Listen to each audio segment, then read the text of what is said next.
Well, first of all, thank you. I'm very excited to be here. I'm a Lakewood resident going back to 2001. I'm an East Sider, well, not by birth. I moved here at 8, but grew up on that side, and my wife, who's from Westlake, dragged me to this side, and I have zero intentions of ever moving back. My house is 1914, in case you were curious. And love-hate is exactly the word I use. Thank you to Allison for reaching out to me to be able to come and talk to you today about solar. This is something I've done a handful of times in a handful of other communities, but I'm particularly interested, obviously, to bring that to my own hometown and my own backyard. I'm going to show you a picture a little bit later of my own roof and why it's actually not good for solar, but I really wish it would be. So that's why it's not on there. In my previous life, I'm speaking with a teacher voice. I taught high school chemistry and environmental science for going on 11 years before transitioning into this life. This has been a very logical, very reasonable, and wonderful transition for me, but I really relish the opportunity to come back or get back into the idea of speaking again. So without further ado, let me go ahead and get rocking and rolling. I also recognize the date on there was wrong. That doesn't matter. So, my hope tonight, what I want to bring to you, since you've given up some of your evening, let me try and do my best to give you as much as I can.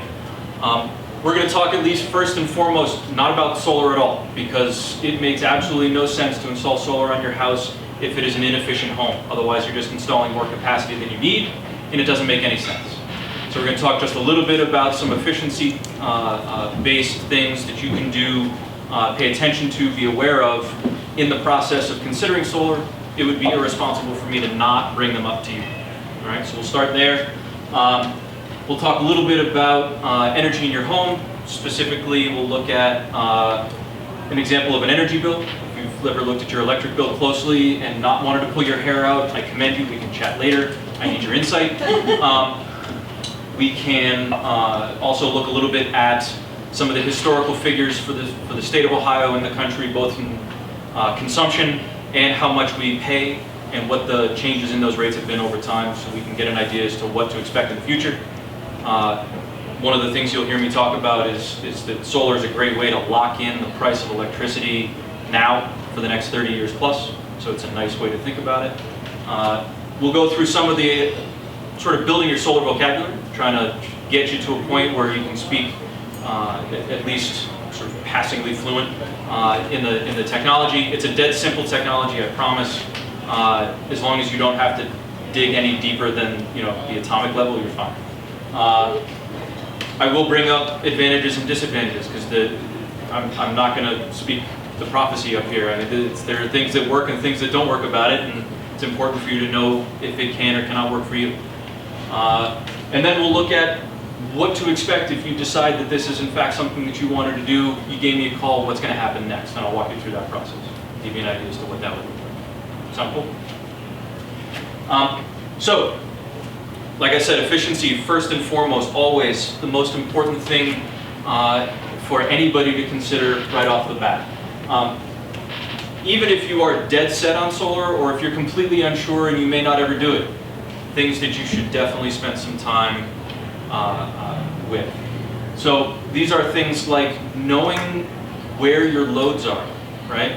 Knowing what are the largest consumers of electricity within your home, okay?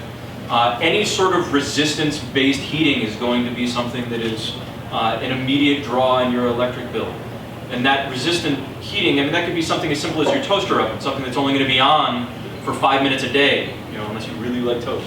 But it's also things like, I've seen in some houses that'll heat tape their pipes if their basement gets particularly cold, right? Just to keep them above freezing level. That's a draw. Some people, not as many around this area, but it does happen in other places, will have an electric hot water tank. That's an enormous draw, right? Interestingly, lighting only accounts for something like 11% of the total electric bill in your home. It's a fairly small percentage, right? So Cooling loads are oftentimes, at least here, the biggest ones, or among the biggest ones. I'll show you in a second. When you look at your bill on an average year, the trailing 12-month bill, there's a reason it looks like a cosine wave, right? Or well, the cosine graph, whatever. And why that seasonality shows up, right? So one of the things that I would recommend you do it, depending on what time you get home tonight. You can hop online. There's lots of different resources. I don't have a particular favorite, so I didn't bring or give one to you. But you can download a sample electric loads worksheet that will look at what are the major things in your house that consume electricity, right? It'll walk you through the basic math of how to convert watts, right, into watt hours, into kilowatt hours, into an actual dollar amount, and how much that's actually going to cost you on an annual basis to run, right? There are programs through, or at least there used to be, I don't know if there are anymore. I know I had a second refrigerator in my basement.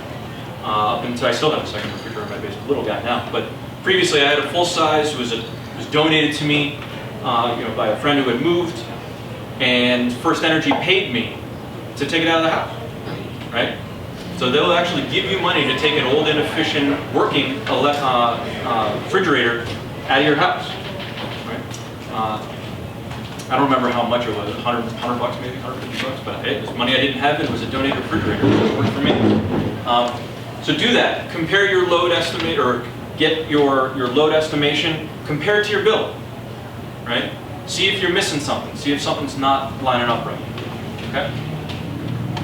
I'm not going to read through all of these. One of my biggest pet peeves is people who stand up and read off their slides. I have one question. Sure, please. And I insist that you interrupt me at any time. You said that you don't have a favorite website, but there's a electric load worksheet to download. What's a website or online resource besides Googling online? That's what I did. Okay. What I would do is, so Google has a bunch of ways that you can narrow things down. If you type at the end of your search, if you write type:PDF, it'll only kick back PDF ones, and those are almost better than the ones that are full-blown, website-based ones. The ones I do want to point out up here that I think are of particular interest, so I don't waste time. How many people have forced hot air or forced hot, Okay, good. Buttons. I don't. I'm all still, my boiler and it's forced hot water, yeah. But your ductwork in your home, if it's not sealed properly, you can lose 20% of your cooling load right out the seeping right out of your ductwork. Make sure that your ductwork is very well sealed to make sure all of that energy that you put in to make it cold or to make it hot makes its way to where you intend it to be. There's no sense in cooling the space between your walls, right? Other things, and this is one that is particularly close to my heart. So my wife spent 10 years in historic restoration before moving on to a new career, and her biggest pet peeve, and I think she's actually, Allison, correct me if I'm wrong, has done these same programs but on windows. If you have old wood windows that are in good shape, they are so much better than anything you could replace them with. Don't get rid of them. If you have to reglaze a window, that's not a big deal. The best thing you can do is get yourself a quality storm window on the outside of it. You basically create a nice double pane window, 10 times better than a replacement window if you can do it. Other things that I find particularly interesting, and I'm lobbying my wife hard for one of these, should we ever move into a home that has forced hot air, I really want a programmable thermostat. They're proven to be able to reduce your total electric bill by up to 10%. How many people do not have a programmable thermostat? I don't. I still have the old dial. Well, okay. Okay, well, we have one that doesn't work, so I guess that's kind of. And the kinds I'm talking about specifically are the ones like the Nests and the EcoBees, the new ones. The ones that, and this is the important part, the ones that learn your behavior.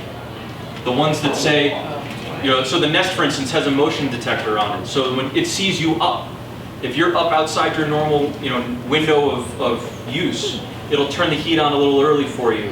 Or if you come home from work a little earlier than you're used to, it'll kick the AC on once you walk in the house. It learns what you do. which can be a little freaky at times, but also just the thought of walking into your house and having it work. You can also set it with your phone, which I think is fantastic. You know, I work on the east side, and I live over here. I would love to be able to just, set my house to 72 degrees when I walk in the door. It's fine. And I don't have to set it to go off and then show up 2 hours later. So a handful of these, and then there's the obvious if you have incandescent light bulbs. Right, 10% of incandescent light bulbs actually come off as light, the energy that goes into them. The other 90% is heat, which not only is that highly inefficient, but in the middle of summer, now you're creating a heat issue that you're going to have to try and combat with air conditioning, right? So it's a double whammy. CFLs, still a fantastic resource. They contain mercury, so you take that with a grain of salt. LEDs, the price is coming down so much now, and the quality of the light is improving so dramatically. It's worth the investment to bump up to an LED. Sure. Is there somebody who can come out and help you and if your ductwork is sealed well? Because I mean, I'm sure you have HVAC contractors in your database. So they do inspections like that? Yep. No, they're dead on with that, and they're usually more than happy. You wouldn't necessarily know. Right. No, and you would have absolutely no way to know. Okay. So that gives you the general idea there. You can rock on through. Something else you can consider doing. Anybody ever seen one of these guys before? So a kilowatt, KILL-WATT or A-WATT, is a device that you can attach to any outlet in your home and then attach the device that would plug into it, and it measures the amount of electricity that's being consumed by that device. Fantastic idea, right? Know just how much of an energy hog your refrigerator is, right? Know just how much of an energy hog your air conditioner is. Because I'll tell you, I have window units, right? I make darn sure that those things aren't on when nobody's upstairs in my house, right? Because I know how high that number. It's like watching a slot machine, right? And every time that thing spins, I know I'm losing another 12 cents. Okay? The other thing is the concept of a phantom load. So phantom loads are loads that are consumed by devices that are not currently in use, right? Most of us in here are Cox Cable Communications or a dish, but if you live in Lakewood and have actual cable, you have Cox. Or Ubers. Or Ubers, that's right. They're too expensive for me. Sorry. Any one of those, for instance, cable boxes, the cable boxes are an incredible draw on the electric, but you have to leave it in, right? Otherwise the DVR is not going to work, you can miss your favorite shows. But you need it, right? So there are some things that you can't get away with. There are others, like if you've got, these are, I forget what I call these things. Your phone chargers. Yeah, wall cubes. That's right, wall cubes, right? Those things are used to charge batteries, right? More often than not. And batteries are going to both charge in and discharge DC, so direct current, right? And they need to transform AC from the wall into DC. So these are like little mini transformers. It's a physics lesson, sure. And they are always drawn, always. Right? Even if nothing's even plugged into them, they still get hot. You can feel them. Don't leave those plugged in. Right? Those are perfect phantom loads. Anybody in here have kids with game systems, like an Xbox or a PS2 or something, or any adults that do? I have an Xbox. I apologize. I also have two small. Those things draw an immense amount of power when they're plugged in and not used. It's shocking, almost as much as they do when they're on. Yeah. So something to keep in mind. Those also have those big, like computer-like, cubes. So something that's of particular importance, I think. All right, so, yes, please. I'm sorry, you were talking about refrigerators, not electricity. Older refrigerators, 10 years old or so, versus a newer one, a more energy efficient one. How big of a difference is there? I mean, it can be dramatic. If you go now, most of the ones that you'll look at, or you can look at, are going to be Energy Star compliant, right? Yeah. Which is going to be... Well, the refrigerator wasn't Energy Star compliant 10 years ago, too. Then it's probably still better than the average refrigerator. I mean, it's hard for me to tell you exactly, but for 17 bucks, you can buy a kilowatt and find out for yourself. And I highly recommend it. I go online and compare it to... Or you can do that, but then that's going to give you an average. Yeah. And if your house isn't really well, you don't air condition it a lot, right? So your refrigerator is keeping its little universe super cold, but the ambient outside temperature around it is much warmer, right? You know, you might keep it colder on the setting than it would be in the test. Get the information of, you know, your own information, real data. Okay. So long story short, efficiency before you consider anything else. Okay. So like I said, one of the things I also wanted to do is take a quick look at your electric bill. If you, this may be completely basic information for some of you. If you're like, you know, I was before I took this job, it was, okay, that's the electric bill, I paid it and it went away and I never even bothered to look at it. All right. So everybody knows what this looks like. I redacted some of the information on here so that you don't know who this is, not that that would matter. But we all know what that looks like. But if you go ahead with more, right, we can zoom in on this section, which is going to give you information about that given month, right? So Ohio deregulated their electric market in 2001, okay? What that means is that your delivery mechanism, so how the electricity gets to your house, hasn't changed, right? First Energy is still responsible for that. If you're on this side of town, you go west, it might be Toledo Edison, it might be, there's three main, the CEI, Ohio Edison, and Toledo Edison are the Northeast Ohio, Northern Ohio First Energy reps, right? They manage all of the distribution. They may also do some power generation, right? But one of their large functions is that delivery, right? They're going to give it to you. The other part of the bill is, I actually forget the order of the, you can go ahead and flip over. Okay, so the other piece of information that's of use is that you also have a generation charge. Who actually made the power that you're going to consume, right? Some of you, that might be NOPEC, right? So the is a big consortium that aggregates power and basically tries to buy down the rate for you. You could have First Energy Solutions, that's actually going to buy it from First Energy-based power plants. You could have other ones. You've seen billboards for Direct Energy, right? That used to be down where the old Pure W advertisement was, coming just before the Westinghouse curve. There's Gutman Energy, there's a bunch of them, right? A lot of those are brokers. So they sign you up for a 1, 2, 3-year contract and set you a price, and then they go out and they buy on the open market electricity that's going to be what they're going to deliver, right? And then they get paid and they take their little fraction of it and they pay out what they bought in bulk, right? Imagine going to Costco, right, and buying, you know, a huge big bulk thing of something and then selling it off in little pieces, right, and taking the profit. That's all they do. If you're interested in solar, really interested in solar, and you are on one of those, be very careful. They have load reduction clauses in their contracts where you have to basically guarantee that you're not going to consume less electricity than you are now. Well, because they're hedging, right? They're going out and buying it on the open market, so. So where would you find that you're in that? It'll be in the contract. So if you, in the bill here, right? So this is a customer who has Ohio Edison as their delivery. That's who manages their the transmission lines in their area, and then they've got AEP as their power provider. Right? It's odd because AEP is also the delivery mechanism in southwestern or southeastern, along with a handful of other places. So something to consider.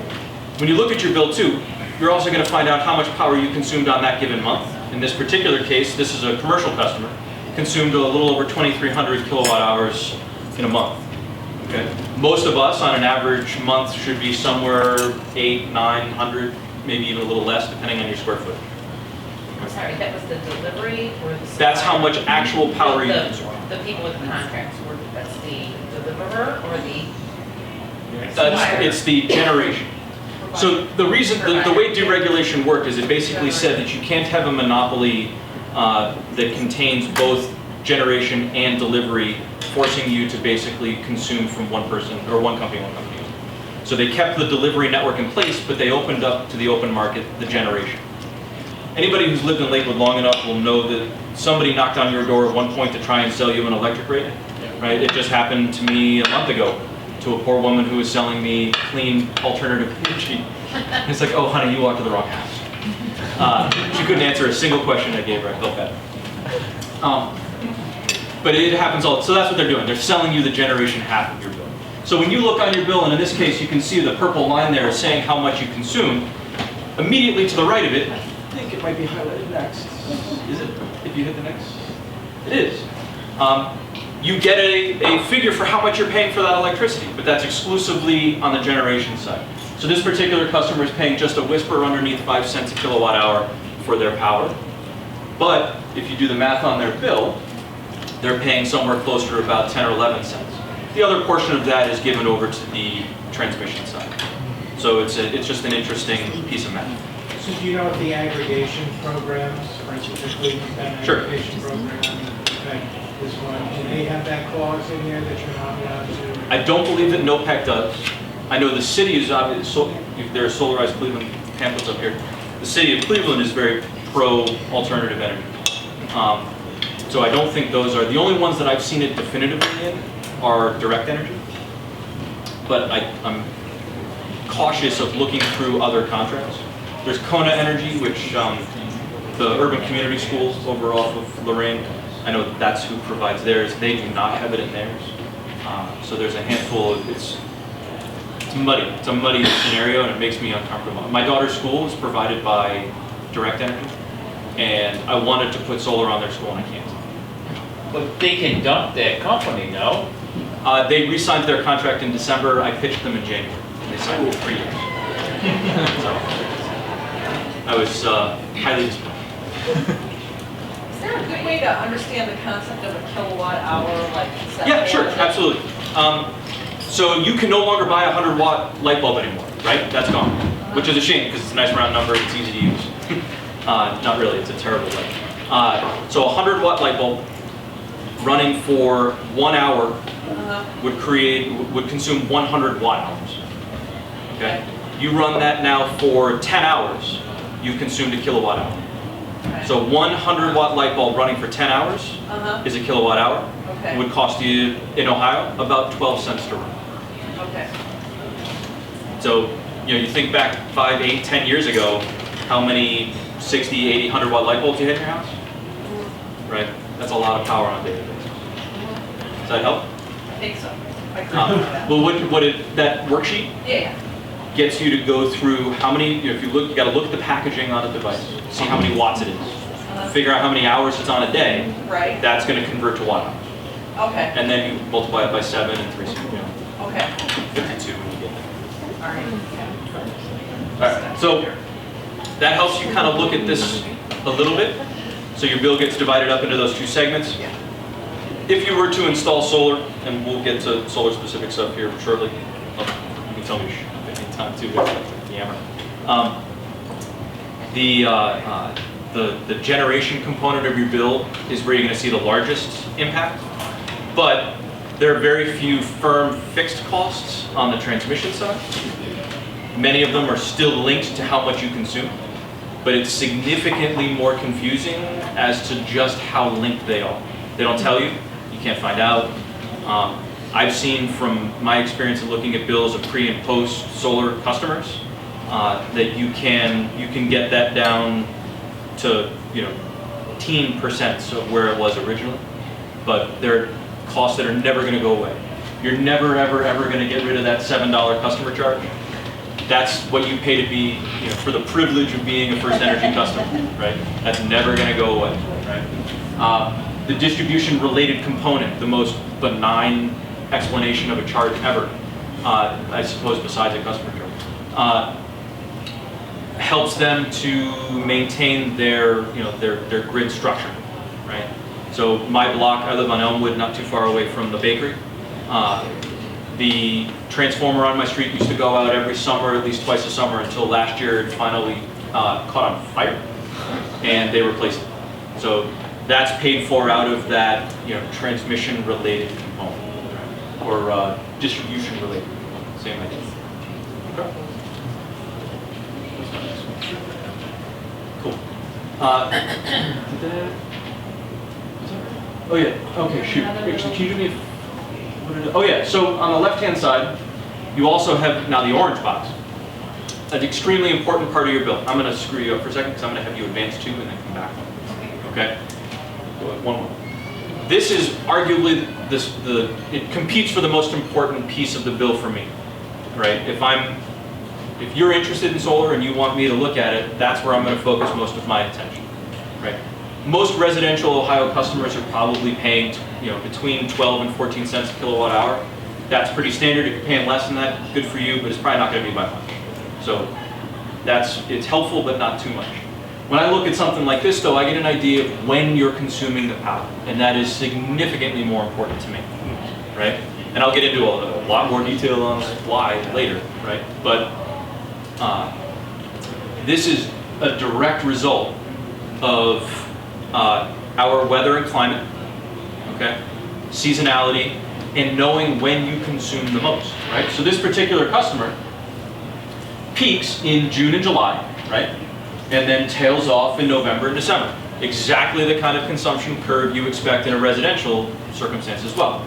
You run your high AC loads during the summer, jacks up your electric consumption, right? During the winter, we switch over to gas heat, everything sort of dials down a little bit, right?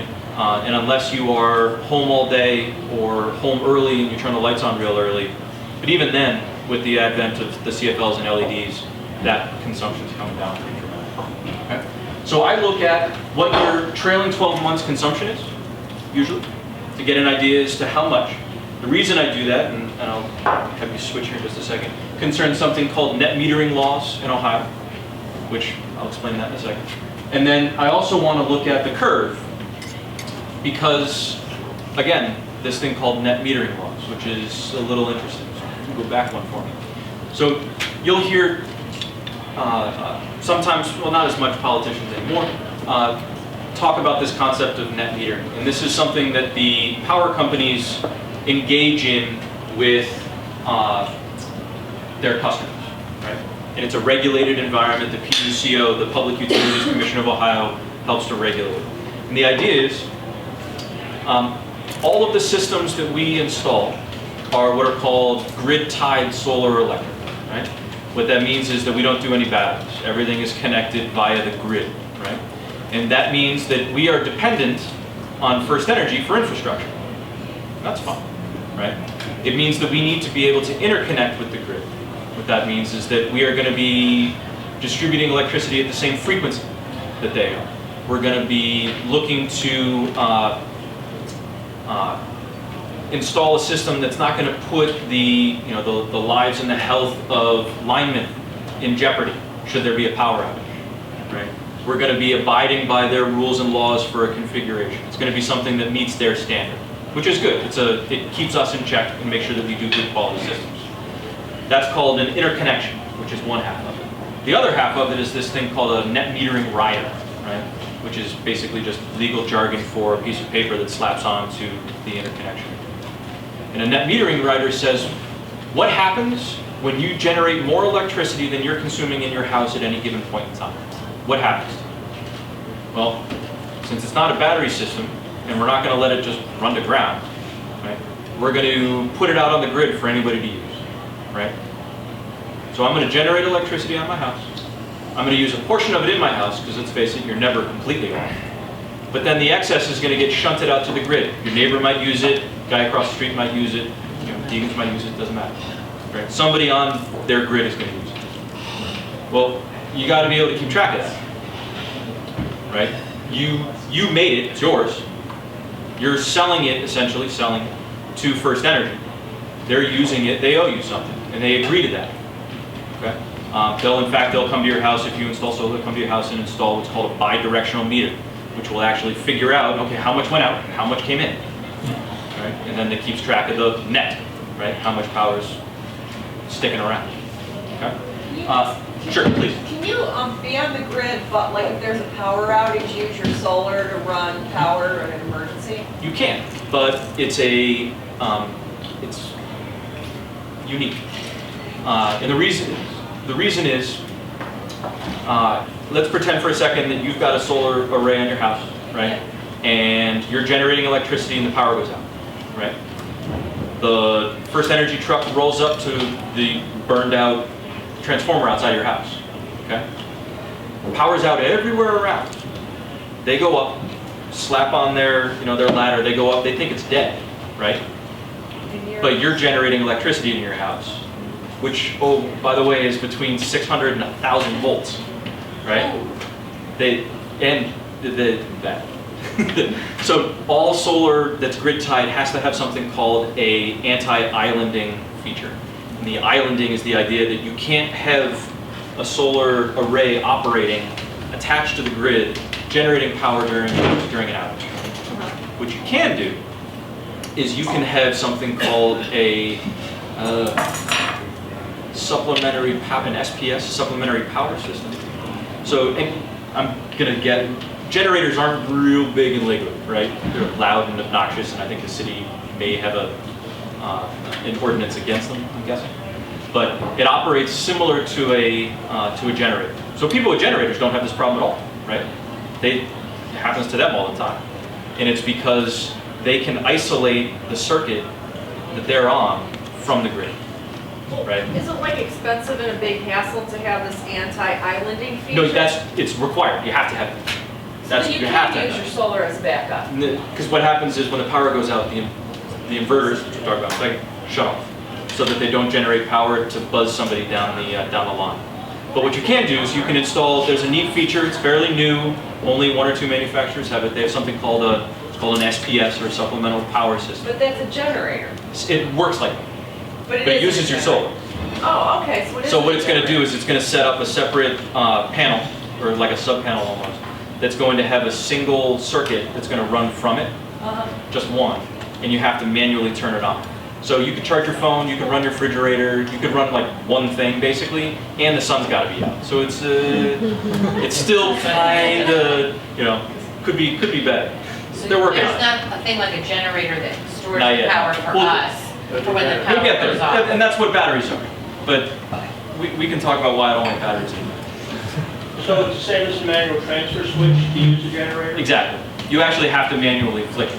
But it's on the outlet itself. You press a button, and then it reroutes it brings the power from the solar down into that So single. can you just tie it into the same manual transfer switch that the generator would go into? No, because it's got to communicate with the inverter to let it know it's okay to turn on. Because the inverter shuts off the second it doesn't sense the grid. So if it doesn't feel that 60 hertz power coming in, it says something's wrong and flicks off. And it has a very tight tolerance that it's willing to operate in. So if it fluctuates a lot, it just shuts itself off. Well, once you flip the manual transfer switch, then you're no longer connected to the grid. Right, but that transfer switch, the one that comes with the system, talks to the inverter and says it's okay to turn on. Okay. So it's in the net metering concept is what allows you to basically use the grid as a virtual battery, right? So if I generate a bunch of electricity and I'm not home, I sell it to other people on the grid, sell it, right? First Energy says, okay, that's great. I come home, I flick the power on, I turn the AC on, whatnot. I start being a net consumer. It runs the meter going back the opposite way until I run out of the credit that I put in. And then I start buying it from them again. Does that make sense? So why that's important for me with respect to, can you go back one? Why that's important to me from this, sorry, my bad, I forgot I'm all screwed up here. One more, there we go.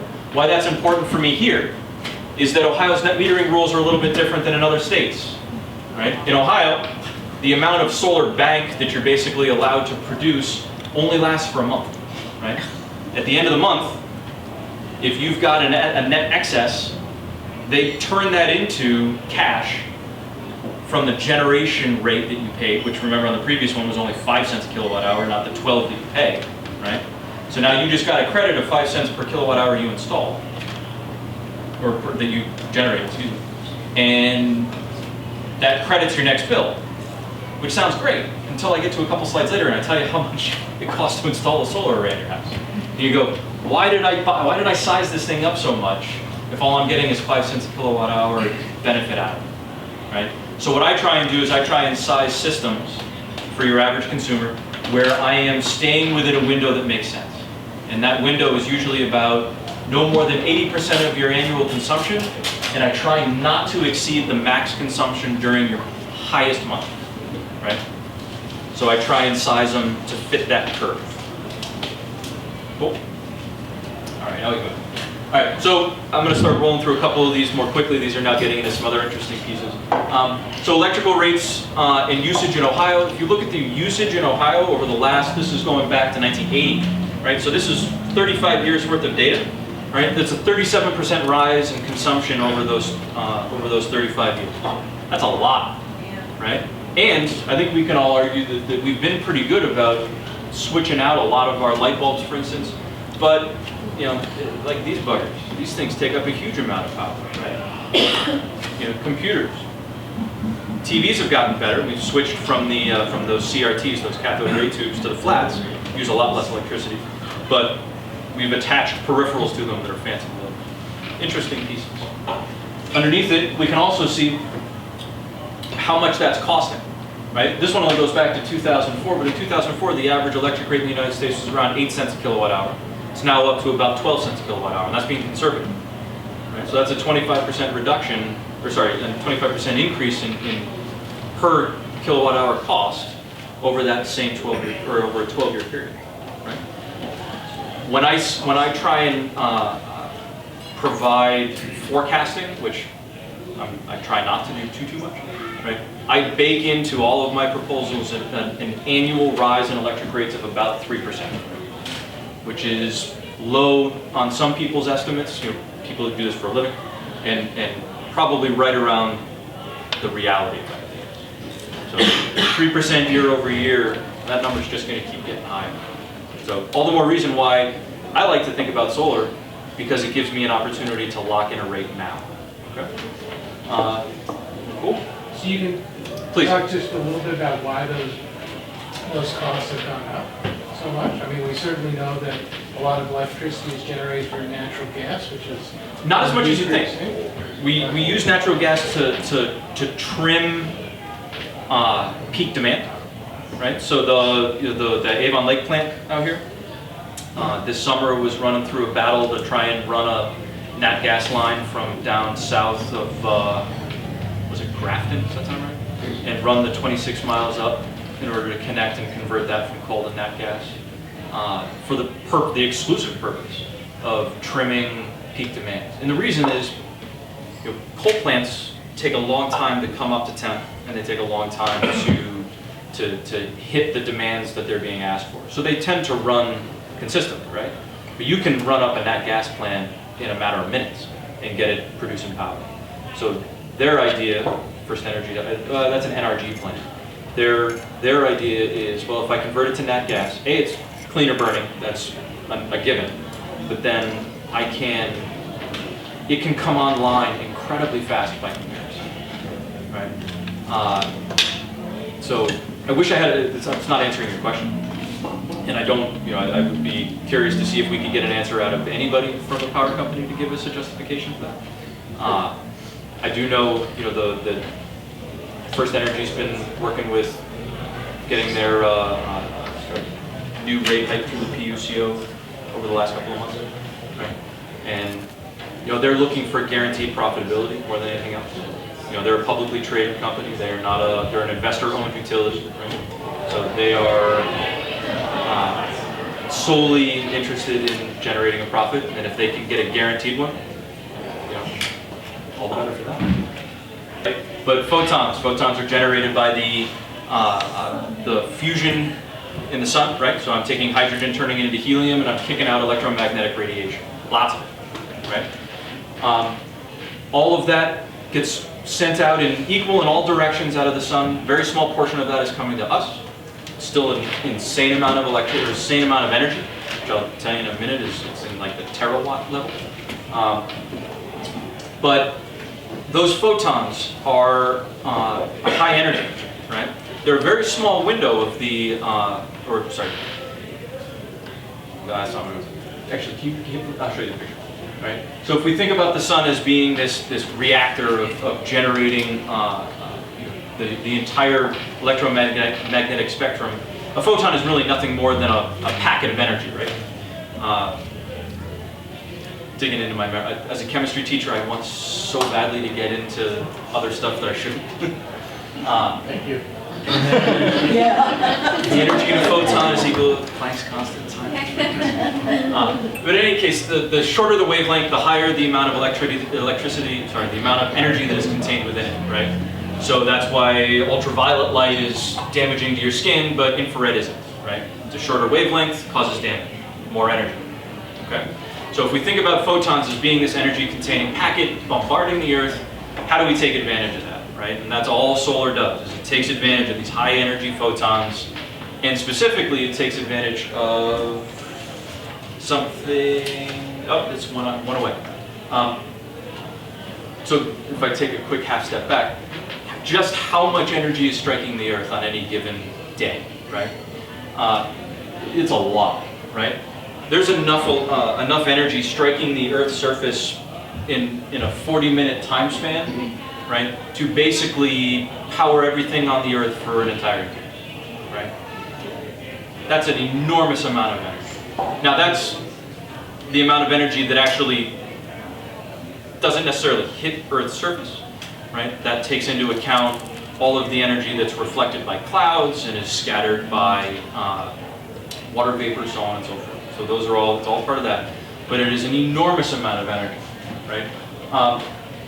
If we extrapolate that out to an entire day, right? Now you're talking about 27 years worth of electricity just from one day's worth. And this is, you know, petawatts, it's some unfathomably large amount of electricity, or a large amount of energy, right? If we were to think about that in a different context, right? If we were able to cover, you know, 1/60th of the United States' given area, right? We wouldn't need any other power source, period. Right? That's a huge amount of space, so it's not something I expect to happen, but it is it's an extraordinarily underutilized resource. Is that Sure. something that can happen though, a bunch of houses and buildings and not have to use up land for it? Yeah, it's challenging. Your power company, First Energy, has put this into the public record. There's a, they believe, and to a certain extent they're not wrong, I just don't necessarily agree with it, that they are better equipped to be able to install utility scale solar, which would mean, let me take a 40-acre field and cover it in solar, right? I'm not going to do that. You know, I can do a part of it, but my company's not. We're not going to do that. That's an insane amount of land and such. We can debate back and forth the benefits of solar to the power company and vice versa, and whether or not blanketing rooftops, you know, has benefits to them, and it does and it doesn't. I wish it were simpler, and it's not. So, again, not really fully answering your question, but. Alright. So, all of those photons hitting the Earth, what do they do? This actually goes back to the 1850s, 1860s, and then a little bit later, Einstein was able to explain it a whole lot better. But metals bombarded with photons can eject electrons. Well, and electrons are really nothing different than what flows through the wires that turn on your lights. So you find a way to harvest the electrons that the photons eject, channel them into a wire, you can turn things on, right? Which is really all I'm doing in a solar field, right? Highly oversimplified, but it's really all I'm doing. Okay? So let's use that as our basis, but then try and build a little bit of solar vocabulary so that we're all kind of talking the same language. So when we're talking about an actual solar array, right? It's dead simple, okay? Consists of really 4 major pieces, and that's it, right? We have our solar modules, which are essentially those photon harvesters, okay? They will generate the electric current. They'll generate it as DC, direct current. So DC is not what we use to turn our lights on. If Edison had his way, it would have, but it isn't, right? Westinghouse won that battle, and Tesla, thank you. We need to invert it. So we need to flip it to AC. We do that with an inverter. We can do that with a number of different kinds. I'll get into them specifically in a second.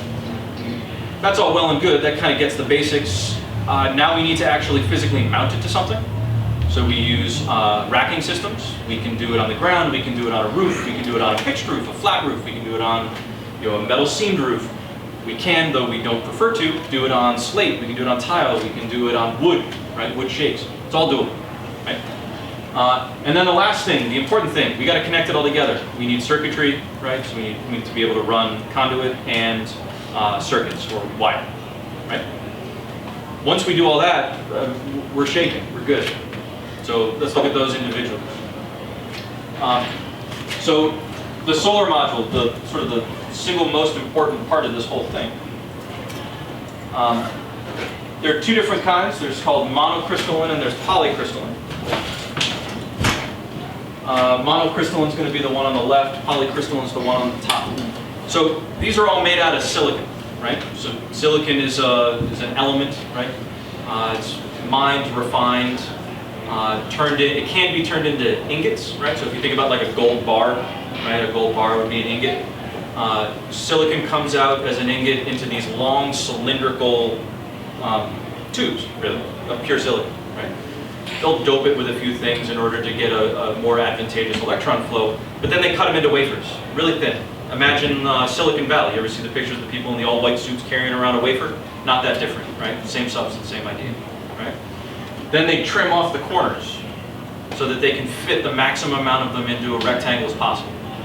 So that's why a solar panel, the one on the left, has that sort of odd octagonal, sort of, it's symmetrical but not in the way an octagon usually is, right? So that's just in the way that they trim it. The other way you can do it is what's called polycrystalline, which this is an example of polycrystalline. Polycrystalline is not that different than sort of like a drop forge. You basically take molten silicon and let it cool in a pan, and it makes a flat, thin wafer that's uniform all the way around. It's not as in my opinion, it's not as attractive. I like the monocrystalline better, I think it looks better. But polycrystalline is usually a lot cheaper too, which makes people happy. And then on the back side, you've got what are called DC leads, right? So this is your positive and your negative. You can hook them up in series, you can hook them up in parallel, depending on what you're looking for. We usually set up 8, 10, 12 of them in series, and then they all get hooked together in parallel. So you can take a look at this one later, on your way out. You're more than welcome. I'd pass it around, but I don't know how fast it is. Does one produce more energy than the other? Absolutely. Not necessarily. The monos are, usually you'll get the higher wattages earlier on in the monos, and then the polys catch up. So right now, this size, these are 60 cell modules. They're obviously not this size. They're usually, yay high by yay wide. You can hold them pretty easily. They're about 40, 45 pounds. About 2/3 of a door frame. That's a good way to think about it. Those are generated, or have the sort of like the light bulb concept. They're 285, 290 watts right now. You can go up to a 72 cell, which adds to another layer of cells. Those are in the 320s. They're just a little bit bigger. So then we need to, I wish these were more interesting on their own. Like, it's a static system, right? There's no moving parts. Whenever you plug it in, and the only thing you have evidence that it's doing anything is when you go to the meter, you see it going the other way, right? Which I get a tremendous amount of satisfaction from, but it's not always the most exciting thing. So you go ahead. So once we've got the, yes, please. So are you saying that the monocrystalline cells degrade their power output over time? No. The Well, they both do. polycrystalline improve? No, so that I didn't mean to intimate that. All solar panels are going to degrade over time no matter what. I bake into all of my financial modeling a 0.7% degradation in power annually for the entire lifetime. So at the end of 25 years of lifespan, of which we're just, that's at the very, very, very near end of when you can expect them to be out of their useful life, they'll still be generating 80% of what they were on day one. So that's baked into it. I'm saying that monocrystalline tends to, in the production of them, new, the higher wattages come out first in mono, and then the polys catch up to it. So right now I can get a 290 watt 60 cell monocrystalline. In 3 months I'll get the same in a poly. It's just going to lag. I don't know why. but the poly will be cheaper. So I'll get the poly a little bit later for a couple cents less a watt. You know, it's interesting that you said there's only 2 different kinds of like panels, Yeah. because the There's last time, hundreds of manufacturers. well, that's the thing, the last time I looked at this, it was all so confusing, because they're like, well, our panels are this thing, and that is. That's because it's a sales pitch. So it's really It's not simple. that complicated, No. there's not all those No. different types of, No. There are some complicated pieces to it. There's Class A's, there's Class B's, there's Class C's, and that's just, it's no different than grade A eggs versus, grade B eggs, I suppose. There's a quality factor. And, for instance, my company uses 2 different panel manufacturers. Neither of them are manufactured in China, right? One of them is manufactured in the United States, the other one is in Singapore, but it's manufactured from parts that were in the United States, or mined here. Inverters, so the company up top is manufactured in California, bottom one is manufactured in Austria. So we try and use the highest quality materials we can, which cost a little bit more, and I suppose that's part of the sales pitch, is trying to instill a sense of security and value in what you're being, what you're being sold. But no, it's really not that complicated. So then we talk about inverters. Inverters are we're going to do the DC to AC flip. This is an example for size reference of what's on top. 2 different kinds of inverter. Well, there's a little more than that, but in terms of residential, there's really only 2 different kinds of inverters. There's what's called a string inverter, which is actually the one on the bottom there, right? That's one where you take a bunch of modules or a bunch of panels, put them all together, and then you run one wire from all of those into the inverter. So you can take 10, 12, 14 panels, depending on voltages. Plug it into the inverter. They all manufacture power and feed it into the inverter for flipping, right? Or you can do a microinverter. These do it on a per panel basis, right? So this little guy would sit, behind here on the rail and would invert the DC to AC right at the panel, and then it's got a trunk cable that shunts it down to your main breaker panel. These are great because from an installation standpoint, they're dead simple, right? They go right onto the rail, they bolt down, I plug in these little guys to the back of the panel, plug this into a trunk cable, right? And I'm done. Super simple. One of these goes bad, these have a 30-year warranty. These are the best warranty pieces of equipment that we sell, right? And then the interesting thing about these guys is they break occasionally, right? Because I got a lot more of them than just one inverter. But I can just go up to the panel, lift it up, swap it out. You don't pay a darn thing because it's under warranty, right? And it gets done. And everything else is still generating while this thing's out because they're hooked up they're hooked up individually. So it's a really neat and easy way to. They're a little more expensive, but in my opinion, are worth it. Almost all of our residentials do this. I'm sorry. How do you know when one's out? It has a web interface, so I monitor, and I wish I got a better cell signal in here. I don't, unless they have Wi-Fi. I can show you on my phone the monitoring tool that I use. And all of my inverter manufacturers have a monitoring tool, and I get messages if something goes wrong, or a production threshold drops below what it should, or something's doing something it shouldn't. I know. Sure. So as a consumer, do we get that? Yeah, whole absolutely. aspect? So we Absolutely. would know just as well as you would know. You would just get your own array, whereas I have all. So is the string inverter warranted for 30 years too? They're, depending on the manufacturer, 10 or 15, with the option to purchase an extended warranty of another 5 to 10 years, which I would highly recommend. Inverter is the only piece of equipment in the entire thing that even remotely comes close to the idea of a moving part, right? It'll have a fan. It'll have, new ones are transformerless. I still don't fully understand what that means. But there's just unique things about them that make them, they're the piece that's going to break if anything's going to break. So I want the best warranty I can get. So you said that you can do it where you have all the panels hit one inverter. Yes. Versus each panel has its own inverter. Is there a efficiency in one or the other, like performance, for example? You will generate more power out of a microinverted scenario, almost guaranteed. And that's because it's going to get into a little more physics than I actually personally feel comfortable with. But if I have 12 modules in a row, all hooked to each other into one inverter, right? If if somewhere along that line I get a disruption, let's say,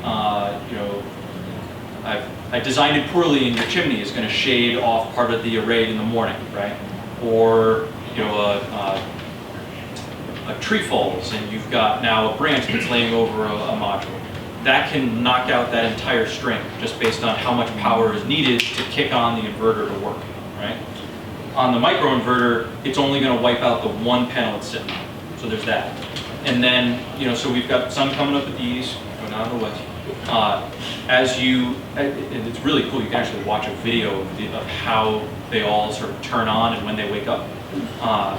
As that sun traces, instead of having to all turn on at once, they turn on individually. So you actually pick up some trickle power on the front and the back side when a string inverter would be completely out. Kind of neat. So are those the majority of the systems that you install? On the residential side, Right. unless you have a perfect scenario, these are almost always going to be better. And I can show you the math that even though they're a little more expensive, the amount of power that you generate from them ends up being to your benefit down the line. Yeah. You had said that you can tell when somebody's inverter goes out. Yes. Does the homeowner have a way of telling? That's what Allison was asking.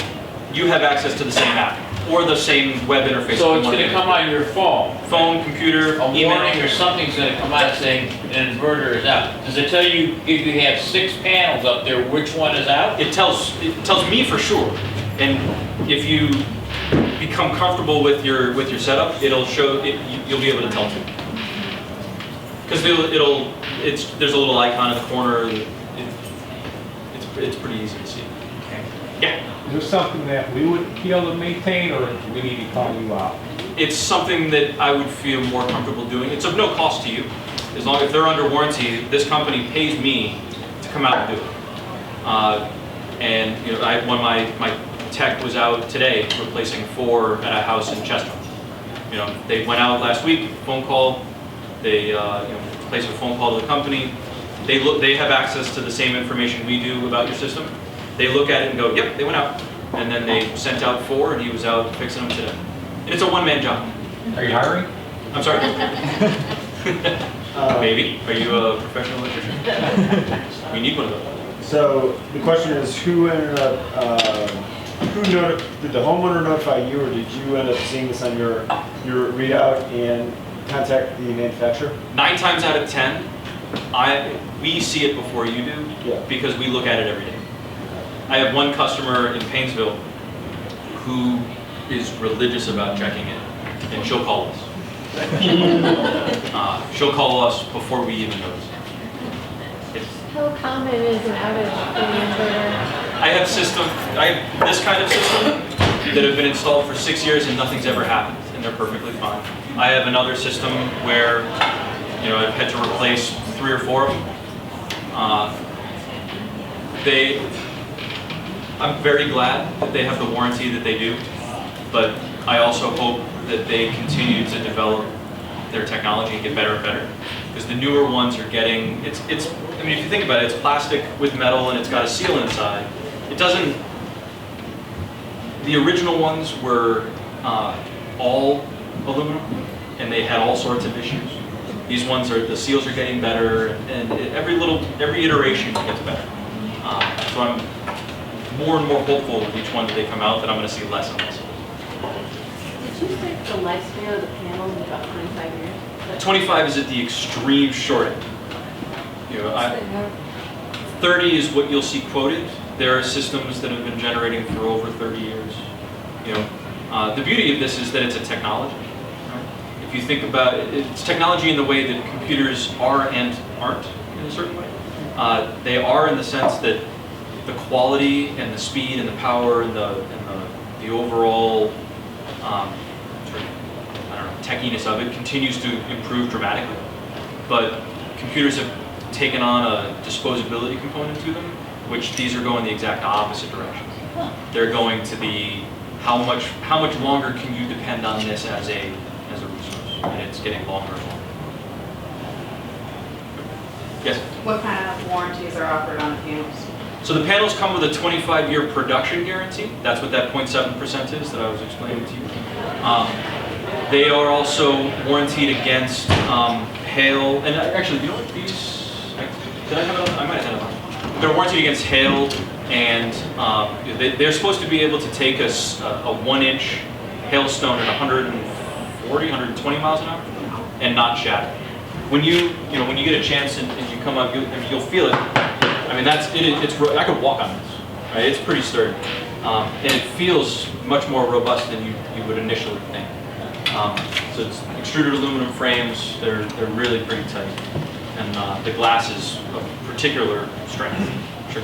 And maybe you're gonna get to this, so you can just tell me, but at the beginning, you guys were talking about the weather here, and it just made me think of when a ton of snow on top of those, does it melt off? Tell you Does what, hold that question, because I am going to get to it. I All right. promise. So related to when you do an installation of an array, so how often have you come across issues where you had to, or do you guys do like structural consultations where you go to a house and there's no way that they can hold that potential load? I don't know. I haven't seen it yet, but that is part of it. You know, the beauty of old construction in this town is that, you know, I look at my rafters and they're like spruce rafters, you know, yay wide, with 16 inches on center. I mean, they will hold a ton. New frame construction that's, you know, framing out with 2x4s. Meh. I mean, I wouldn't hesitate on putting a second layer of shingles on in some cases. So. I was just curious how often you encounter that. I run into it more in the commercial sense. Upgrading structural. In the commercial connotation, a lot more, because usually there I'm looking at flat roofs where I've got concerns, or I'm looking at, Butler makes a roof that's got integrated, it's a standing seam roof, but it's got integrated insulation in it, so you walk on it, it's all spongy. So I'm actually waiting on a building permit in the city of Cleveland right now because it needed a structural assessment from an engineer. And so when you start sort of drilling into and installing, are there concerns of warranty concerns with the roofing? Like, how do you guys manage sort of that, like where your responsibility is? Our responsibility will always follow the penetration. Because if you're on a pitched roof with that asphalt shingle, I gotta go through it, right? And if it is clear that our penetration led to a leak, that's our responsibility. You know, we take care of that. But the nice thing is, you know pretty quick, usually too, right? You know, one good rain, you go up in your attic and go, that wasn't there last week. You know, that's a lot easier for me to come to. If it's a leak that's happening like 3 years after the fact, you know, we'll still look at it and we will reflash it or something, but it's a lot harder at that point to make that distinction. But on the other hand, does it somewhat protect the It absolutely shingles on the roof because? You'll extend your roof length. Okay. Absolutely. What happens when you need the roof replaced, the whole system? I has to won't put come off? anything on a roof that I think needs to be replaced in the short term. What do you mean? If I come What out to your in roof and 15 years? I bend a shingle up, right, and it cracks, I'm not touching it. What about in 15 years? You know, these are Sure. here for 30, so. If I needed to. My roof is fine, but in 15 years, it needs. Yep. Then what? You call me, we come out. It takes, most residential roofs are a one-day job, maybe a little bit longer, but usually about a one-day job. I can take everything off, including the penetrations, you know, for the amount of time it takes to get re-roofed, and hopefully work in coordination with the roofer to, excuse me, so that he knows where I'm going to go, so he doesn't, put in 6 extra nails, which happens. And it won't take another day to put it back up. At that point, you've invested all of the huge amount of money on the equipment. My team for a day to reinstall it, that might run you, I can't tell you 15 years from now, but if I were doing that right now, 2 guys for 8 hours, it's probably, $600 or $800 for redo. So, but then that keeps you generating for another 15, 20 years. So the utility interactive, that's the grid sensing thing that we were talking about before, the need to sense the grid so they don't create an island of power that zaps somebody. So how do you do that, and do you protect the slates, and what happens when you I crack hire a the roofer. slates? I'm not kidding, I hire a roofer. We work with 1 or 2 different roofing companies, and I will hire them to come out and install my roof penetration small. Because I don't want to mess up your roof. Nope. The only ones I don't think we've done yet are clay tiles, but we've done slate and wood. So it's doable. It's more expensive, because we got to pay for the contractor to come and do it. But it's doable. Related to like working in different municipalities, I know there's different rules for visibility of them. Yep. So do you guys handle the sort of the We do. bureaucracy, So, infrastructure? and I'll get to it in a little bit when I talk about what we do when we come to your house specifically. But we work with, it's called the AHJ, right? So the Authority Having Jurisdiction, which is the building department in the city of Lakewood. It might be Geauga County if you live in Bainbridge. So it just depends on who it is. And they tell us whether or not it's something you can do. Sometimes that might involve design review. Sometimes it might not. Just depends on where you are. Front-facing solar arrays in Lakewood are probably a no-no. But I know there's an array up on Virginia that faces south, and it's a north-south running road. So it's in the side, and that passed. It's an illegal installation. They're too close to the. You're supposed to have 3 feet on either side, so a fireman can climb the roof. So does that mean it's not your work? That is not my work. I also have an example of some of the. So this is a very small example of the kind of rail that we use. So it's an extruded aluminum rail manufactured in the United States. This is black anodized. They come in clear anodized. And they have this really neat system of these locking, they're called nuts basically. They have grooves in them. And so I can put this into the nut or into the track and then you pop it and now it's actually in a track. And then when I go to tighten it down, it squeezes in and it stays put. It's really nice, neat little idea. So it makes it very easy to install. Why we can do a residential job in a day is because of this. Okay. Again, available to look at later.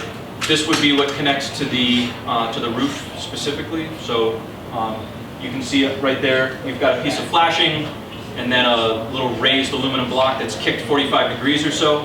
That's so that water doesn't stay behind it when water is shedding off the roof. And then the L foot sits on top of that. That's this little piece here.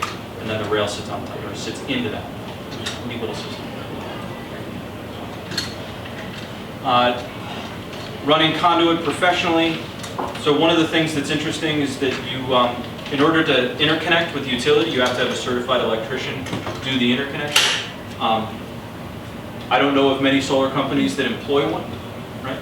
They, it's a sort of a niche deal, so we contract out. We work with an electrician who comes out to do it, and since we have him for a period of time, we also oftentimes will utilize him in order to do complicated conduit runs, which if you've ever had an electrician come out and do any work in your house in Lakewood, there's a lot of complicated conduit runs.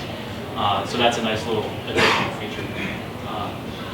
These are both flat roof applications, but it's the best conduit pictures I had. So this now gets to some of your questions about the climate in Ohio, right? So this is a sun path chart for this latitude plus or minus. So this is 40 degrees, we're at 41 or so. This gives you an idea. The blue line at the bottom is a sun path in the middle, or on the winter solstice, so December 21st, right?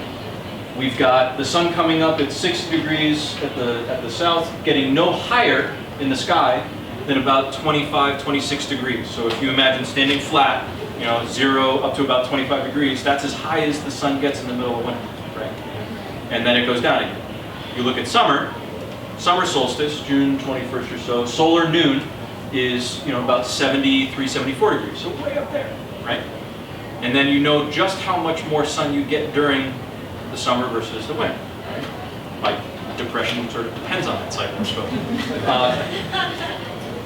everything in between gives you just, you could look right, so what is it, just past the vernal equinox? Yeah. So that would have put us at getting a 50-degree sun angle just yesterday, right? So a full 22, 23 degrees lower than it was at the middle of summer, beginning of summer, right? And we have the sun going down, so the rays coming in are hours. So we've lost an hour and a half's worth of sun on the end of the day, which makes sense. You know, go from 7:38 down to 6. This doesn't account for daylight savings. But what's interesting from a solar perspective, and why this matters to your question about the snow, is which one of those curves is when it's snowing? The one where there's no sun to begin with, right? So I almost, more often than not, I don't even care about the wind from a solar perspective, because I'm not going to generate anything anyway, even if there's no snow on it, right? It's going to be really low to begin with. But we crank it in the summer. Our summer production is fantastic. Really good stuff. Yeah. What about like spring? Still good. May is my best month. Hands down. I'm still not understanding. So in Yeah, it's kind of- winter, when it's really cold, maybe you have the furnace running, granted, you don't have the air conditioner Mhm. running. You probably have more lights because the daylight's Yep. shorter. You're going to be buying power. TV, all those, any kind of more electronics are going. Yes, I know my power's lower. But you're saying it doesn't matter if everything's covered with snow and there's less sunlight to get into the panels because I'm not using as much? The panels are not going to generate as much. Right. But I want. Your peak loads are. In the winter time, As I say, then you need to move south. Okay. Yeah. It's a So trade-off. that's why, But in the summer, you're gonna generate a lot. You generate an but I'm absolute selling it ton. back and I only can keep a month's worth anyway. Right? We're in northern Ohio. Yep. So it's all This is advantageous to use your air conditioning all the time in summertime. Well, that's what I'm thinking. Guiltless Do this. answer. We have 65 degrees in our house. So I like to use this diagram just to, if you think about sort of, it's not calculus, but it is kind of, the area under the curve right here is what I'm concerned with. So if I think about power in the summer, so I look at the red line and I look at just how much area is underneath that curve. That's my potential electric output in summer, right? Then I look at the area under the curve of the blue line and how much smaller that is than the summer, right? That's my potential output in the winter, really low, right? So I'm trying to maximize a system that can take advantage of your peak consumption in the summer, and we all sort of, there's no way to get around that you're going to end up buying power in the winter. It's not typical. Okay. But you end up with, next one, power production curves that look like this, right? This is a system that we installed at Bolton Wallace University on their Center for Innovation and Growth. It's a 102 kW array, which is decent size. It takes up their entire roof. I have a picture of it a little bit later on. This generates 112,000 kilowatt hours a year. Most of that is happening during a 5-month span, right? For a commercial context, they're not using anywhere near this. They're using so much more power than this, it's not even funny, right? Because it's a big academic building, they just consume a lot. But we offset 40 to 50% of their total consumption, but that means that we also offset like 70% of what they do in the summer. So they love us in the summer. Great, right? But then we look down at January, February, November, December. They got to buy during that time, but so does everybody. So let's talk very briefly about some advantages, disadvantages, so on and so forth, right? So solar advantages, things that we've kind of already talked about. It is a really reliable source of power. If you look at climactic data over the last 100 years, you can see what you expect to get from a sunlight standpoint.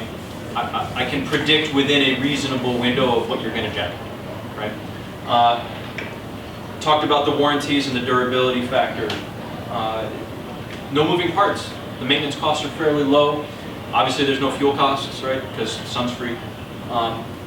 Makes absolutely no noise. You can expand, right? Especially if you go in this context. Say you want to put in, 10 panels now, but you got more roof space. You got to save up a little bit of cash to do another 5 or 6 later. It's easy, right? We can add on to that without even blinking an eye. It'll be a piece of cake. I have one question about that. So let's just pretend in Lakewood that we have a detached garage. Sure. So, Just pretend. yeah. So you put some on, our house faces north and south, so we got good, we can do the south facing panels, which is good. Putting on the garage, does that help You feed need the a place- house or It can. not? You'll need a place to run wires. If you've got a sub panel in your garage, if it's a nice, good garage with power of its own, maybe. Well, Otherwise, it has power, I don't. you might be digging a trench as well, because you can't put Wires. Right. yeah, you're not supposed to put wires up high. You're supposed to dig them. And then it's a fairly safe technology. It's all shielded. You're not going to come in contact with any wires. And then independence and grid decentralization are two other pieces that I think actually get into a little bit better. So I already went into most of these. We can skip over that one. So these are themes that tend to resonate with people of all political spectrums, right? I know we're in Lakewood, but all political spectrums. Right? Saving money. Yeah, the idea of saving money is always high on that list, but then the idea that you become significantly more independent, you reduce your dependence on fuel from other sources, may they be international. The idea that you can combine energy efficiency with your own generation to bring down your own electric costs. All things that are proven with polling data to resonate, which I think is kind of cool. The idea that a lot of this technology is made in America, a lot of this technology is made in Ohio, right? So interestingly, there are places online you can hop on and find out what solar componentry is actually designed and made in Ohio. There's some of our ground mounts we use are designed in Toledo by a company called AP Alternatives. We use racking, flat roof racking from Athens, Ohio. It's manufactured and the company is based in. So there's plenty of this. I didn't bring any with me today. There's a company called DPW, which is owned by another company that's based out of Mayfield Heights. They make all of our top of pole mount racking and some of our flat roof racking. It's actually owned by, if any of you are Iron Chef fans, Michael Ruhlman is he's from Ohio. He's one of the judges on there. It's his mom's company. And then there's the idea that you can decentralize the grid to a certain extent, right? So when what we were talking about before, when you put power into the grid from your home, you are detracting from power that would have to be distributed from your utility. You reduce that overall demand. You increase the reliability of the grid around you, right? And maybe my transformer doesn't catch on fire. Maybe, I don't know. I can't really make that claim. But you know what I was thinking? We talked about using it in an emergency, and we talked about having to have that little component. Aren't people in other states or somewhere actually plugging into their solar to fuel their electric cars? Yes, absolutely. Can't we do that here? Can we do that with Yeah, this? absolutely. My boss does. My boss has an array on his house, and then he has a Volt and a Tesla. Yeah.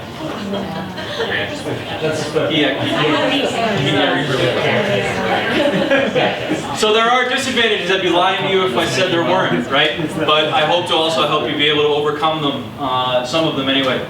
And this is where the rubber hits the road. Solar's not cheap, right? And that goes without saying. So give me one more. So if I were to put a 4.5 kW array, which is enough to supplement the average home's between 50 and 60%, maybe 70 depending on your usage, maybe a little bit lower, right? That's a $15,000 to $17,000 investment depending on your, what kind of roof you've got and how much time I think it's going to take, right? So it's not that different than buying, a really sort of cheap car. It is an investment. I don't know many people that buy a really cheap car that lasts 30 years, but the beauty, or one of the things that's, I wouldn't say beauty, one of the things that is really nice is that there are really advantageous financing options that are available, right? So the Ohio State Treasurer's Office provides something called an EcoLink program, which you can find online through Mandel's office. They do basically a rate buy-down program, where they put money into a fund to buy down the rate of a loan that you could then use to pay for an array. That if you walk, I wouldn't necessarily recommend doing it, I'll give you the name of a guy, but you could walk into a key branch and talk to somebody there about that program right away. Citizens Bank also has an energy efficiency You feel better than I loan, would. and the help loan through Cuyahoga County bring it down 3%. So right now people are about 2.5%, and you can get the help loan through any of the local major banks. So if you bank at a specific bank, you you can just ask them about the health loan as well. Help, H-E-L-P, like, Correct. help me, yeah. What We'll about, chat later, because I need more information on that for everybody. How long do you think it'd be to get back the return on that? Your best case scenario? Best case scenario, so I'll give you some more specific examples in a minute. The average homeowner is seeing it in about 10 years. That's at today's price. That's at today's price. Today's rule, so. And my cost of installation has flattened and has been consistent for about 2 years or so. Which in this market, there's been a 73% drop in the installation cost of solar since 2006. So it is it's kind of flattening out a little bit. Commercial systems, because they can depreciate an asset, I can get them down to 5 or 6 years if it's big enough.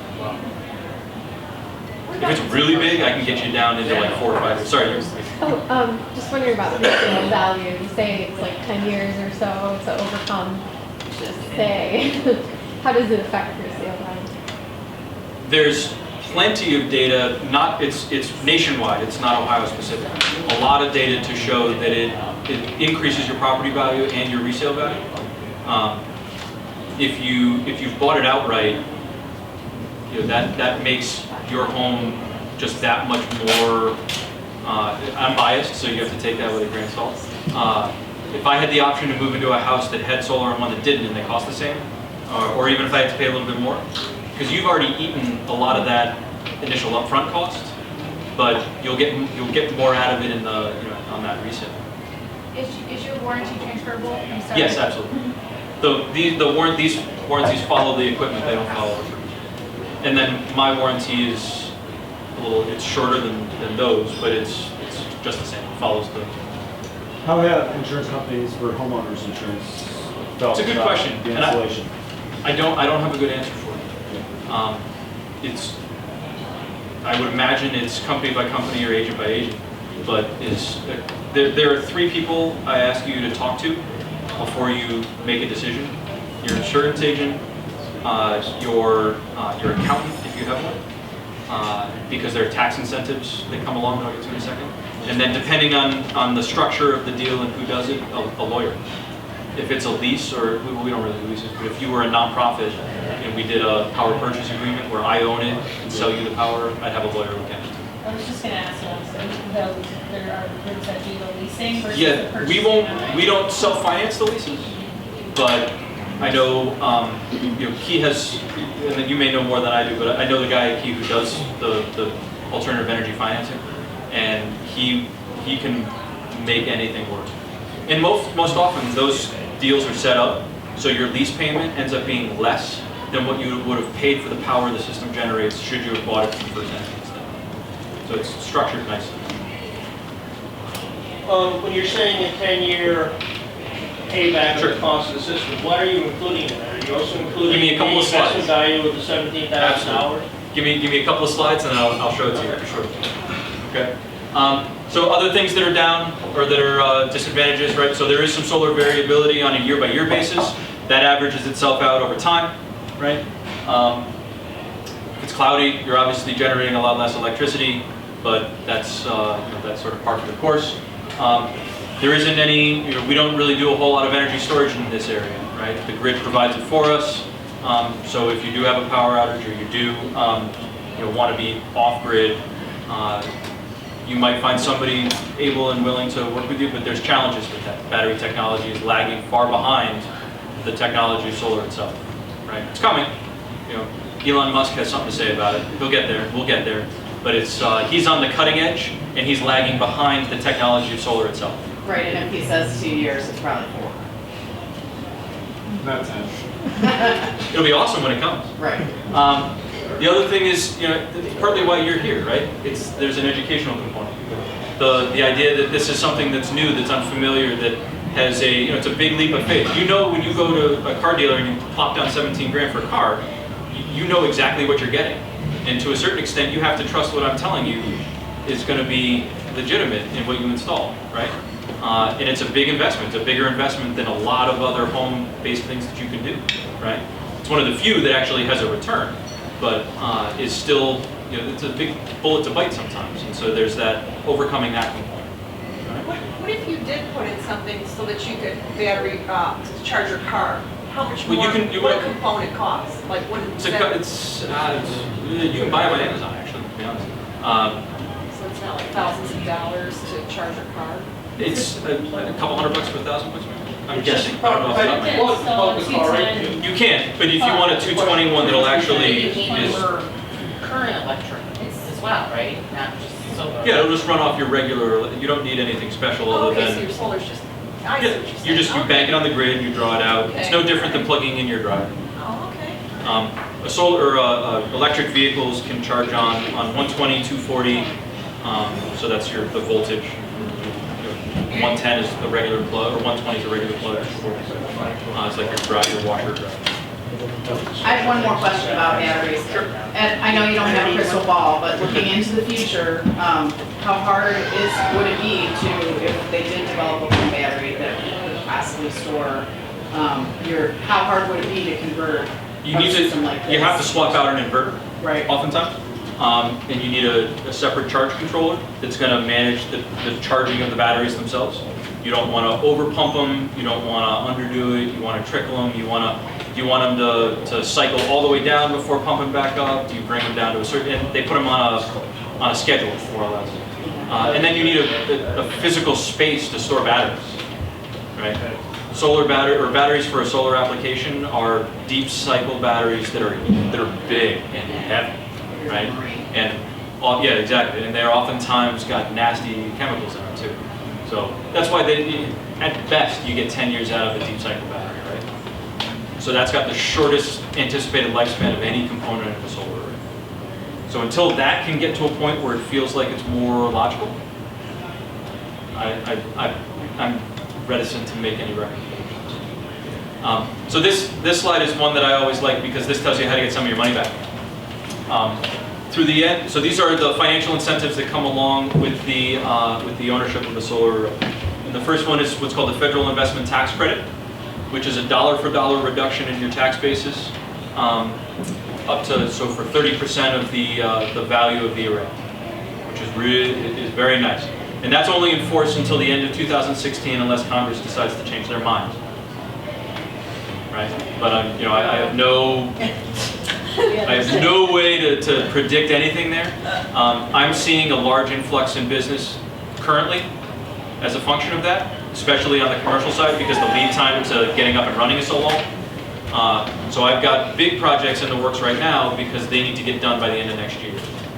A residential job, I had a residential job this spring. I got a check on Monday, was cleared through Geauga County by like the following Monday, had materials in-house like 4 days later, and was on and off his roof in a day. It was like a 2.5-week turnaround. It was unreal, right? I've got a commercial job right now that I had a permit submitted to the city of Cleveland in April, I think, and I'm still waiting. I haven't even bought materials for it yet. So, it just depends. What were you gonna say? Is that on the total, is that just the equipment, or is that total installation? Everything. Anything you do to even get ready for one. And again, this is where I'll tell you to consult your accountant. But as I read the tax law, and I'm not an accountant, so I will, big banner, don't take my advice as written law. If you decide to change or to put a new roof on so that you can install solar, you can deduct that too. Context. So somebody wanting to put in a new flat roof, but they could just patch it, but they do the entire thing so they can do this. If you were a business, so the example up there is beneficial too, that might help you. If you're a business, you can depreciate it over the 5-year maker schedule, which is great, depends on your tax rate, but that's a different deal altogether. Then there's this unique thing called a solar renewable energy certificate or credit, called an SREC. So Ohio has what's called a renewable portfolio standard. A renewable portfolio standard basically says that the power companies in Ohio are mandated by the legislature to have a certain percent of their electric generation come from renewables, and then solar has a carve-out. So a certain percentage of that must be from solar, right? So what that means is either the power company can go out and say, that sounds great, I'll install solar on my own, right? Which they're not really doing up this end of this. They are down south, Duke's doing it, but not up here. So what they do instead is they say, all right, well, lots of people are installing solar around here. Let's let them do it. and we'll just buy the rights to what they make. They bought, they used it anyway, they're our customer, so let's gain credit for that. So for every megawatt hour or 1,000 kilowatt hours of generation that you produce, you generate a credit that can be sold on an open market for the benefit of satisfying that RPS, that renewable portfolio standard. They also go to other people. Sometimes universities buy them to offset their, their power consumption, so that they can, state sort of literally that they're carbon neutral or something. If you've ever flown, right on the back of your ticket, they'll have a thing about how to, you can pay a little bit extra to have trees planted or something. They'll also, to offset the carbon of your flight, they'll also do that with solar credits. So it's just an interesting way to offset. But we remit that back to the homeowner or the business as a check at the end of the year.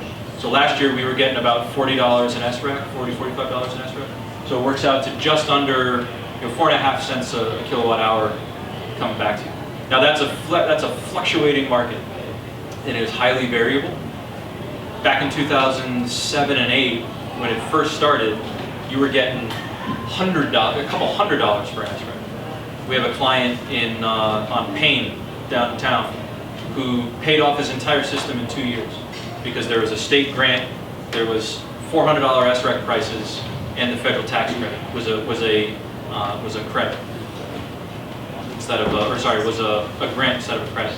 So he just got checks from everybody for installing the solar system. So that's an interesting piece and a way to get some more cash. Was that a grant like that he applied for separately through like? It doesn't exist anymore. Yeah. That went away with strict. And one more question, the 30% dollar per dollar, is there a cap on that? 30%. It doesn't matter. I think there is, Yeah. but I don't remember off the top of my head. I can find out. I'll find out. I don't want to make a statement. In your experience, what does an average home, what kind of SRECs have you seen your average home? So family residential.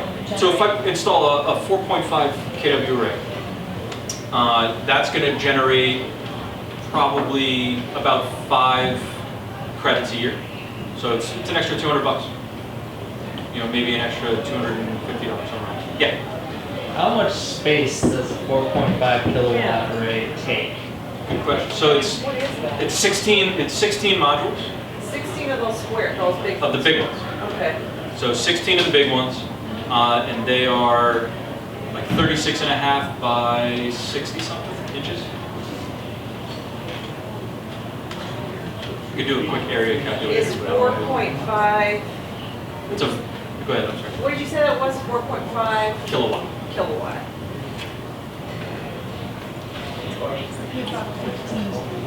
Right. All right, let's sorry.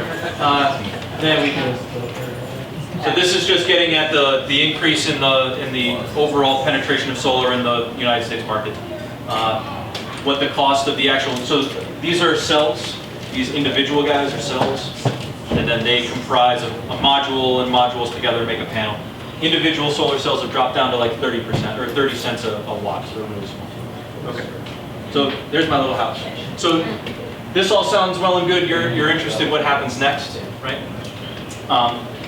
The first thing I do before I do anything else is I do a satellite survey of your home, right? Google Earth Pro, especially Google Earth Pro with 3D buildings in Cuyahoga County is fantastic, right? I can get a really good idea as to what I'm looking at, right? So my house is the one dead square in the middle, right? The one that has the 4 dormers on it. My house is not good for solar. It's kind of hard to tell from this picture, right? I have a dormer on my south-facing roof line. It's gabled because it's a craftsman style, so I've got two front and back gables and then the sides. So I've got very awkward angles all over the place. And then my neighbor's house, you can't really tell it from here, is a classic 3-story Lakewood colonial, right? 45-degree roof. Mine's only a story and a half, right? Which you can't really tell from here. So I can only do so much via the satellite, but I can do a lot. I can take a lot of good measurements, and usually I can tell if there's any shading going on. This one happens to have been taken in the early spring. I can tell that my lawn is green, but the leaves are all gone. And my kids' stuff is still in the backyard. But I'm able to get a pretty good idea early on of what direction your house faces, you know, in terms of which the best roof lines are. I can take measurements. I've got a nice little design tool that I made that gives me an idea as to what I think I can do on it, right? A little bit of additional information from you is helpful, right? We'll talk about how much electricity you use. If you've got a bill, I'll have you scan it and send it to me, or take a picture of it and email it to me. It doesn't matter. As long as I can see pictures or see data, right? I'll ask you about a budget. I'll ask you about a timeline, right? Is this something that you want to walk into the bank and talk to somebody about? Something you want to pay cash for? How do you want to do it? You know, is your location viable? And then we'll talk about setting up a site visit. If we answer no to a handful of those things, right? I don't want to roll a truck out to you. We're based in Warrensville Heights. I don't want to roll a truck out to you if, you know, we're kind of sitting there, right? And so we do charge a site visit fee to simply avoid, you know, tire kickers is the way I would describe it, right? Somebody who's interested but just wants to know the information but doesn't really have an interest. So we charge like $300 to come out. But that's applicable to the cost of something should you decide to do it. Yeah. Are you familiar with Solarize and I do am. you work with that? Solarize? Good question. So Solarize is a company named, is based on a company named GeoStellar out of West Virginia. The city of Cleveland and then surrounding communities by virtue of that, and the Sustainable Cleveland 2019 program, or is it now the 2030 district? It's all confusing to me how it all fits together. But they set up a cool thing online where you can basically find out what your, what do they call it, your solar mojo is or something. And they have really high quality satellite imagery or aerial photography of your house, of everybody's house. And you can find out whether or not they can do anything. And then you basically buy it through them, and then they contract with local installers, of which we're one of several. And we would then install it, but it costs less for you.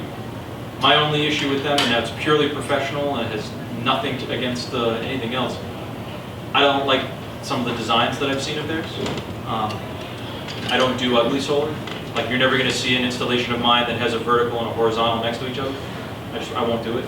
I want it. It's got to look right. It's got to look nice. It reflects badly on me if it looks bad, right? So yeah.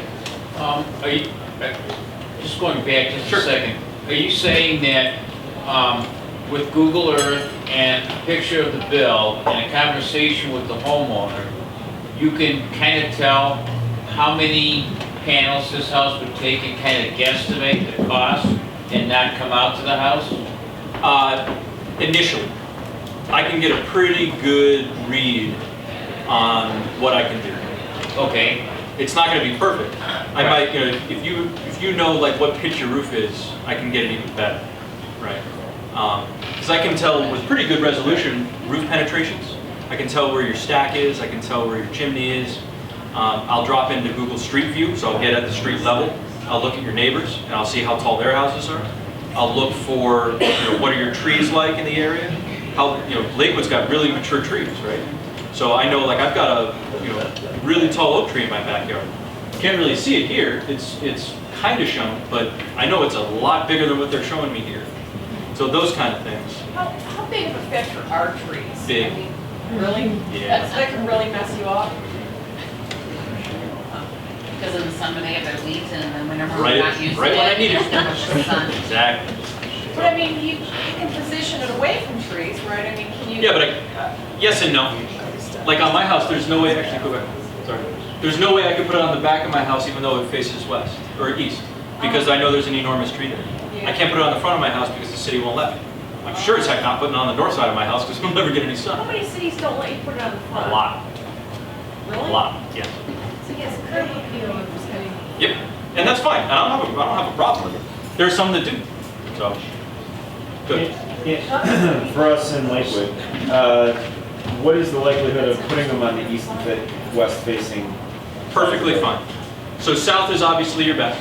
Yeah. East and west, I prefer west over east, but I can do either. You'll see a 6 to 8% drop off in the power production of an east or a west panel versus the south. It's not as big as I thought it was when I first got into this. I was like, south's the only way to go. You can actually do quite well on east or west. West is still preferable. So let's say you do want me to come out to your house. Great, you like the idea? What am I going to be looking for? Like we were talking about before, your roof condition, the age of it, what's the pitch, so that I can get an idea as to how long it's going to take me to do. What are the conditions of your rafters and how far apart are they? Take a peek in your attic, right? I want to take a look at your main breaker panel. I need to know what kind of amp service you've got. I need to know if there's room for breakers, right? We need to land that electricity somewhere, right? I can either land on, if you haven't exceeded, this is going to get overly technical, if you haven't exceeded the 120% rule, I can put in what's called a backfed breaker on your panel so that it just feeds into there. If you have exceeded there, if you're at that and I can't go in anymore, I can go on the, it's called on the line side, I can go on the, in between the meter and the panel, and then all the power goes in there, and then it comes into your house. So anything's possible. It's just a little bit different in how it gets engineered. I want to know where your utility meter is. Where is it in your house? Usually that tells me roughly where your breaker panel is too. Where am I going to run conduit? Right? Really important thing to know. And then what we were talking about, single most important thing arguably is what's in the way. Right? So I'll do what's called a shading analysis. That's what this big thing is here. And I'll give you an example of what that looks like in a second when it's in practice. We take lots and lots of measurements and lots of pictures. I don't want to have to come out a second time because I missed something. Right? So, yeah. Does the conduit to get down to the inverter have to come through the roof into the house? Or it can. I'll show you a picture down of it. the back where the lines come down into the meter? Either is possible. There's a piece of technology, and I have a picture of it in a second, called a solar deck, which I can put underneath the panels flashed into your roof that acts as a watertight pass-through, so I can then run conduit on the inside of your house, which works great if I don't have easy access. But it's one more point of penetration that if I don't have to make, I don't want it. So it's called a solar pathfinder. I put this up on your roof. I take a picture of it. I then take it into a computer. You can see this is actually out at Oberlin College. We did an array on one of their dorms. There's a big old tree on the left side of that picture, right? So I'm pointing south. This is my left. So that's to the east. This particular array gets really crummy early morning sun, but I knew that in advance because I could tell that the only time that array is going to, or that portion of the array is going to get a lot of sun is where I'm in the black on the right, right? So I know for all the months of the year, I'm not getting any sun on that portion of the array until 11 o'clock in the morning. But I know that before I ever install a single panel, right? So it's a nice little thing to know in advance. This then gives me a readout that tells me, well, how much power could I produce if there were no shade at all? And how much power am I going to produce because there is shade? So in this particular example, I could have produced 4,100 kilowatt hours from this segment of the array, but instead, is that right? No, sorry. I could have done 5,700. I ended up only being able to do 4,100, just because that one tree was in the way. We have an agreement with them that they're going to trim that tree. Okay. So, final steps, final things to consider, right? So you love our proposal, you want to move forward, great, what's up? We do deposit initially so that we can actually get buy-in materials and generating engineering documents, because that's not cheap or free. We go through the engineering, procurement, and construction phases individually. We do a lot of paperwork on your behalf. So we file all the permits, we go to all of the design review board meetings that might be where you might come up. We're there to present on your behalf. We register with the utility for that interconnection and net metering rider. We register you with the PUCO so that you can start generating those SRECs we were talking about. All of those happen. Once we get a building permit, which hopefully happens pretty quickly depending on your jurisdiction, we start buying stuff, and then we start talking about when we can get on your roof, right? We try and make it as streamlined and as fast and as painless a process as possible, and then we get paid again at the end. So let's look at just very quickly what some construction looks like. This is a house that we did in Burton, out in Geauga County. You can get an idea of what it looks like with just the rails and the penetrations. This is a micro-inverted system, so you can see these all lined up right on down the line. there's a trunk cable in there. It's kind of hard to see, but the fat end of the near one is plugged into it. It runs on the back side of the rail, and then we got some modules on. This was a very low pitched roof. I didn't have to wear any fall protection on this roof. It was nice. We also do standing seam roofs, right? So this is a house in Berea that we did. This is a retired professor from Baldwin Wallace. You were asking about roof penetrations. If you go click one more. No, it's doing it now. That circle in the upper right-hand corner that's pulsating slightly covers over the roof penetration for all of in this case, all the AC circuits that are running into the house. Right. And it's this one we had a roofer install because it is a copper standing seam, but if it were on an asphalt roof, we would have. What else we got here? And this is it continuing until it's all done. This is just a little 9-panel. I don't know why he wanted to cover a nice copper roof like that. I think it's beautiful. It's beautiful, man. Why would he do it I think it looks above? beautiful this way too, but Yeah, why would he do it again, above? biased. But Why would you do it up above the copper? because it's slate, Oh, and it would have cost him a lot more to do it on slate. So a couple more. This is some of our residential portfolio. That house in Beechwood, house in Lyndhurst, house in Aurora. So you can see multi-angles. Can you go back one for me? Multi-angled house there, so that gets at whether you're east, west, south facing. That's got all three. This one's multi-pitched, so the upper section is pitched a little bit higher because the roof line changes. We just engineer it so that it seams together nicely. That top left one, we had to skip a panel because of the plumbing stack. You know, just something you work with. House on the left is in Shaker Heights on slate. The house on the right is also in Shaker on wood. The one on the right is actually a garage. They have geothermal heat in their house. The entire back half of that garage is all of their geothermal pumps. Geothermal pumps use a lot of electricity. They don't tell you that usually when they go to sell you on it. So most of the electricity generated by this array goes to offset the power used to run the pumps. Another one in Beechwood, one in Chagrin Falls. That shows you what a flat roof one looks like on the right. That's the racking that's manufactured by the company that's based in Mayfield Heights. Go back one. Nope. Back one more. There we go. One on the right is in Shaker. That's wood shingled roof. One on the left, standing seam metal. That's in Berea. That's actually an existing Baldwin Wallace professor. Who actually I think also works at NASA. You can see we carved out around his chimney stack there too. Anybody driven down Detroit Shoreway, East 60 or West 67th in Detroit, the new Near West Theater? So we finished that job in May. That is a phenomenally producing array, absolutely wonderful. We were on and off that roof in 8 days. Why? Why is it produced so much? They built the building for the purpose, or they built the design. It was designed for solar when they built it. Let's put it that way. So it's at exactly the right pitch. There's something called the angle of repose for materials, right? Which is how steep of an angle do I have to make it before things will slough off, right? So if I take really fine-grained sand versus really coarse-grained sand, I get a different angle. So snow has its own angle of repose, right? The angle in which it's going to slough off on its own, it's added. So the snow just should run right off at this point. It should never be stacked up on. When looking at a system for your house, Sure. is there a dollar amount you would say your electric bill is before you decide to go solar, or say your bill is like $60?